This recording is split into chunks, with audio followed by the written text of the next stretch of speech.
Continua em nossos estúdios a doutora Ana Rosa e nós estamos conversando sobre resiliência. Doutora Ana Rosa, quais os obstáculos para o desenvolvimento da resiliência? A gente deu aqui alguns exemplos, né? Quando a gente está vendo ao longo da vida do indivíduo, desde o momento que o indivíduo nasce até toda a sua jornada, a gente tem momentos onde essa resiliência vai ser estimulada e outros momentos onde os obstáculos podem funcionar, diminuindo, na verdade, o grau de resiliência.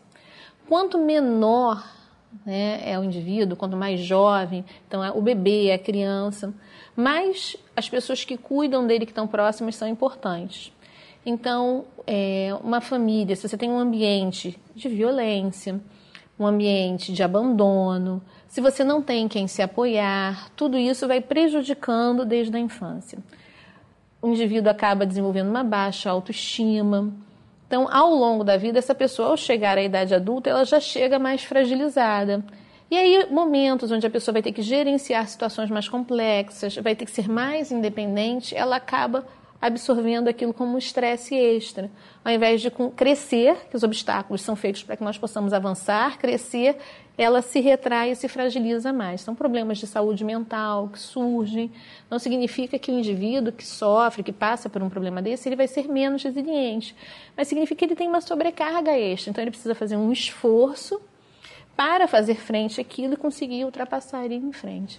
É interessante que a gente tenha alguns exemplos disso na história, né? Quando a gente vai ver a história das grandes personalidades, todos passaram, né? Ninguém passou em brancas nuvens, andou portas abertas. As pessoas, para alcançar seus objetivos, elas ultrapassam obstáculos. Então, um cientista, para fazer uma grande descoberta, quantas vezes, quantos erros e acertos, quantos ensaios até ele conseguir chegar a um resultado, até chegar a uma descoberta que seja significativa. Um indivíduo que vai escrever um livro, né? Quanto tempo elaborando aquela história? Isso para coisas simples, mas se a gente vai ver, por exemplo, uma doença, um paciente, às vezes a pessoa, para alcançar a saúde, para recuperar a sua saúde, ela tem que se esforçar ao longo do tratamento, se submeter, às vezes, a tratamentos dolorosos, tratamentos difíceis. Mas se esse indivíduo, nessa situação, ele tem certeza de que ele amanhã vai estar melhor do que hoje, que ele confia que o futuro vai ser melhor, se ele vê o apoio ao seu lado de amigos, da religião, isso faz com que ele consiga ir em frente. Então, hoje a gente claramente tem pesquisas que mostram, não são pesquisas religiosas, que os indivíduos com fé, os indivíduos que têm a prece, a oração nos seus hábitos, eles tendem a melhorar mais rapidamente do que aqueles que não têm. Os mesmos tipos de doenças, se a pessoa ela acredita no futuro, ela é otimista, ela tem uma fé, ela tende a melhorar mais rapidamente do que aquele que não tem, uma coisa objetiva.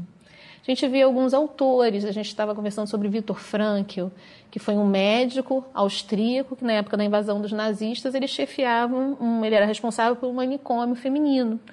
Então os nazistas deram a ele a ordem de matar aquelas mulheres, elas eram loucas, elas não poderiam pertencer à sociedade, e ele se recusou. Com isso ele foi enviado para um campo de concentração. Então foi enviado ele, a esposa e os pais. Ao final da guerra, quando ele sai, ele descobre que a esposa havia falecido, os pais tinham falecido, ele ficou sem família.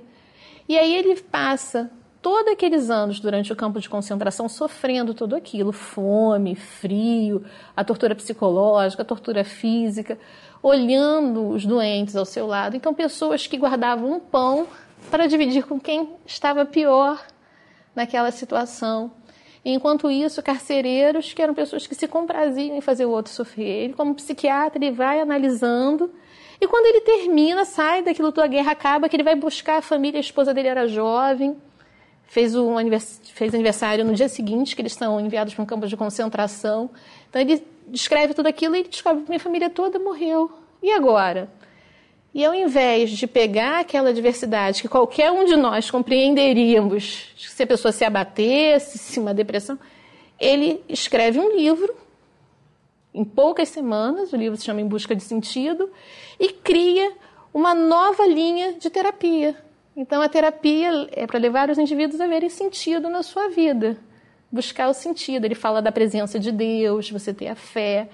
Então, esse indivíduo, né, e nós temos exemplos no nosso dia a dia. A gente vê mães com filhos com problemas, pais com problemas, crianças com problemas de saúde muito graves, que os pais conseguem lidar com aquilo, levar aquilo de uma forma, com uma leveza, com uma força. A gente tem histórias infantis, a história do Patinho Feio usada como exemplo disso, que ele na infância era muito prejudicado, ele foi muito maltratado e consegue crescer e se tornar um cisne. Então, as dificuldades, elas vão deixar suas marcas, elas vão deixar as suas cicatrizes, mas essas cicatrizes são a prova de que nós superamos, de que nós sobrevivemos. Então, isso vai nos tornando mais fortes, mais resilientes. Ana Rosa, a família resiliente auxilia o indivíduo a ser resiliente. No nosso dia a dia, que dicas você pode nos dar para que auxiliemos aqueles que convivem conosco? O espírito, ele reencarna na família de forma planejada. Então, aqueles espíritos que estão na nossa família, eles são espíritos que nós temos que compartilhar com eles e aprender juntos. Então, se nós temos alguém que já é assim, que já é otimista, que já é forte, que já encara as dificuldades da vida com tranquilidade, tem certeza que vai dar certo, tem certeza que vai conseguir, vamos aprender e vamos caminhar com essa pessoa. Mas se a gente vê na nossa família que as pessoas são pessoas assim, que têm medo da vida, que têm uma visão pessimista, que são pessoas às vezes também acomodadas, né? Não aceitam desafios, não veem perspectiva de crescer, cabe a nós ajudá-los também a desenvolver. Então, essas atitudes, sermos proativos, buscarmos os nossos sonhos, buscarmos aquilo que desejamos, trabalharmos, não só ficarmos acomodados a algumas situações, mas enfrentar os desafios que nos chegam e observar isso nos filhos. A criança que tem baixa autoestima, vamos ajudá-la, vamos fortalecer. A criança que precisa um pouco mais de apoio do que a outra, então, ela precisa de um apoio escolar, às vezes coisas tão simples como a dificuldade de aprendizado. Então, auxiliar para que ela possa se sentir capaz, ela vê que ela é forte, que ela naquele momento tem uma dificuldade, mas que com apoio agora ela consegue superar e no futuro ela vai estar ajudando outros também. E assim nós vamos nos desenvolvendo, vamos crescendo. E a doutrina espírita, o que ela nos diz a respeito desse assunto? Olha, nós espíritas, nós somos assim agraciados, foi um presente, porque a doutrina espírita, ela, como diz Kardec, né, é o preservativo contra o suicídio e a loucura, né, o consolador prometido, porque ela nos dá a noção de que nós somos espíritos imortais, filhos de Deus, criados por Deus, e que nós vamos chegar a espíritos puros, nós vamos viver todas essas etapas da evolução. Então, se hoje algo não está bem, como diz Joana de Ângeles, é porque ainda não acabou. Se hoje algo ainda não está bem na sua vida, é porque isso não é o momento final, isso é uma etapa. Nós vamos seguir, nós vamos conseguir superar e vamos pairar acima, como diz Kardec, das coisas materiais e olhar além. Haja o que houver, nós vamos continuar. Então, essa certeza que a doutrina espírita nos dá, ela é para nos fortalecer a ir em frente sempre. Tudo passa, né? Tudo passa e passa melhorando, crescendo, sempre melhor. Suas palavras finais.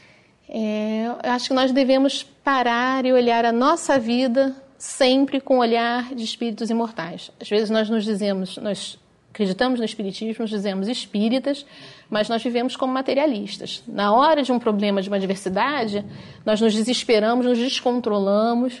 Então, vamos sofrer, vamos ter dores, é óbvio que os problemas chegam e nos abatem, mas lembrar que aquela situação é uma situação da vida material. A vida material passa muito rápido.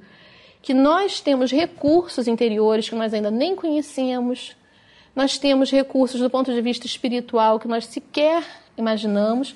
Que nós temos que buscar essa força, buscar essa modificação de postura para viver hoje como espíritos imortais. Nos permitir ter esse patrimônio, tomar posse desse patrimônio. Muito obrigada, doutora Ana Rosa, pela sua presença aqui no nosso programa.